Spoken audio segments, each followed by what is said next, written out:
Hello friends, welcome to Yadna investment academy. आज हम देखेंगे जीएसटी रिलीफ जो मिला है, अभी जस्ट न्यूज़ आई है। अरुण जेटली जी ने अनाउंसमेंट की है। पूरे काउंसिल, जीएसटी काउंसिल जो होता है, जहां पे मेन अपने जो फाइनेंस मिनिस्टर है देश के, अरुण जेटली जी, और सारे स्टेट्स के फाइनेंस मिनिस्टर मिलके वो काउंसिल में डिस्कशन करते हैं एंड देन वो डिसीजन लेते हैं कि जीएसटी का कहाँ रेट बढ़ना चाहिए या कहाँ कम होना चाहिए। तो ये जो डिस्कशन हो रहा था रियल एस्टेट सेक्टर पे, ये काफी दिनों से चल रहा था और फाइनली ये रिलीफ आ चुका है रियल एस्टेट सेक्टर के लिए। ये काफी पॉजिटिव न्यूज है पूरे पूरे रियल एस्टेट सेक्टर के लिए, क्योंकि ये जो सेक्टर है लास्ट 3-4 साल से काफी खराब सिचुएशन में चल रहा है। जिस तरीके से अंडर कंस्ट्रक्शन प्रॉपर्टीज पे 12% का जीएसटी रेट लगता था, उसके चक्कर में डिमांड पे बहुत ज्यादा इंपैक्ट हो गया था। क्योंकि जो बायर होता था उसको जब पता चलता था कि से suppose if he is buying 1 crore का घर ले रहे हैं और सीधा सीधा उस पर 12% का अगर जीएसटी लगा दोगे तो वो सीधे सीधे 1 करोड़ 12 लाख का हो जाता है घर का प्राइस। उसके अलावा स्टैम्प ड्यूटी वगैरह ये सब चीजें भी होती है। तो ये इसके चक्कर में काफी डिमांड इंपैक्ट हो गया था रियल एस्टेट सेक्टर में। तो अभी एक पॉजिटिव न्यूज आई है, गवर्नमेंट ने 12% से 5% पे जीएसटी रेट कट किया है। तो ये बहुत बड़ा इंपैक्ट रहेगा, बहुत ही पॉजिटिव इंपैक्ट रहेगा रियल एस्टेट सेक्टर पे, housing on all housing projects except affordable housing. But या ऐसा मत समझिए कि अफोर्डेबल हाउसिंग में नहीं किया है और बाकी है, ऐसा कुछ नहीं है। वहां पे भी क्या है वो भी नेक्स्ट स्लाइड में समझाएंगे आपको। बट ये जो है 12% to 5% on all housing projects, अभी डिफरेंस समझाते हैं आपको अफोर्डेबल हाउसिंग में और बाकी हाउसिंग प्रोजेक्ट्स में। तो अफोर्डेबल हाउसिंग क्या होता है? मेट्रो सिटीज में houses with a carpet area of 60 square metre. इसका मतलब 60 स्क्वायर मीटर का मतलब होता है 645 स्क्वायर फीट।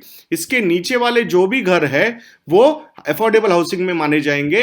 तो वहां पे तो जीएसटी रेट जो पहले 8% का होता था वो अभी 8% से 1% पे लेके आ गए हैं। तो ये बहुत ही पॉजिटिव है। और नॉन मेट्रो सिटी जो है, जो मेट्रो सिटी चार होती है अपनी, मुंबई, दिल्ली, कोलकाता एंड चेन्नई। तो ये 4 सिटीज को छोड़ के जो बाकी सारी सिटीज है वो नॉन मेट्रो सिटीज मानी जाएंगी।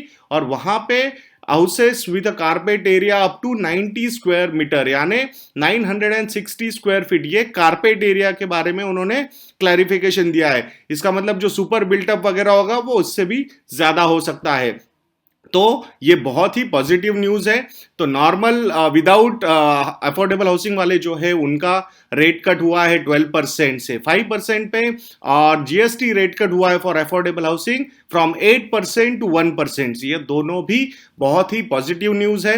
एक बात याद रखिए दोस्तों कि जब भी रियल एस्टेट पे पॉजिटिव इंपैक्ट होता है तो उसके रिलेटेड बाकी के जो सेक्टर्स है, जैसे सीमेंट हुआ या स्टील हुआ, ये सेक्टर्स, या एल्यूमिनियम भी हुआ, तो ये सेक्टर्स पे भी ये पॉजिटिव साइन होगा। क्योंकि धीरे धीरे अभी डिमांड बढ़ेगी रियल एस्टेट में, और प्राइसेस कितने बढ़ेंगे वो तो हम बोलेंगे नहीं, बिकॉज डेफिनेटली बिल्डर लोग भी नहीं चाहेंगे इमीडिएटली ये बेनिफिट सिर्फ बिल्डर लोग ही उठा है।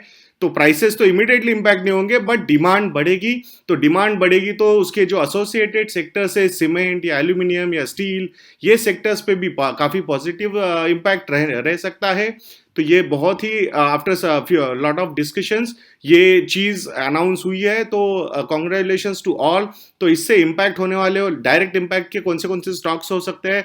तो डीएलएफ पे पॉजिटिव इंपैक्ट हो सकता है मंडे को, गोदरेज प्रॉपर्टीज पे भी हो सकता है, पूर्वांकरा है, ओबरॉय रियल्टी है, सोभा है, प्रेस्टीज एस्टेट है, और all other real estate stocks जो भी है उस पर बहुत ही पॉजिटिव इंपैक्ट हो सकता है मंडे को। इसके अलावा सीमेंट सेक्टर के स्टॉक्स जैसे अल्ट्राटेक है या फिर दालमिया है, ये सारे जो स्टॉक्स है वहां पे भी एक पॉजिटिव इंपैक्ट हो सकता है। तो देखेंगे अभी मंडे को क्या क्या इस पे इंपैक्ट होता है। तो ऐसे ही वीडियोस के लिए हमारा चैनल देखते रहिए दोस्तों। छोटी सी अनाउंसमेंट आपको बता देता हूं, हमारी वेबसाइट है investedna.in। इस वेबसाइट पे जाके आप हमारे स्टॉक सब्सक्रिप्शंस भी ले सकते हो। वहां पे हमने बहुत ही डिटेल्ड एनालिसिस किया हुआ है, उस पे ई बुक्स भी अवेलेबल हो चुकी है। जो भी नए स्टॉक्स के एनालिसिस करेंगे उनके ई बुक्स भी है। बाद में जो स्क्रिप्ट होगी वो भी हम अवेलेबल करवाने वाले हैं वहां पे। तो ये बहुत ही पॉजिटिव रहेगा। अगर आप उसके थ्रू जाओगे तो आपको आपकी कंपनी के बारे में डिटेल्ड एनालिसिस वहां मिलेगा। अगर आप हमारी चैनल मेंबरशिप लेना चाहते हो तो नीचे ज्वाइन का बटन है, वो बटन क्लिक करके भी आप हमारी मेंबरशिप ले सकते हो। सो नेक्स्ट वीडियो तक के लिए मुझे आज्ञा दीजिए दोस्तों। जय हिंद।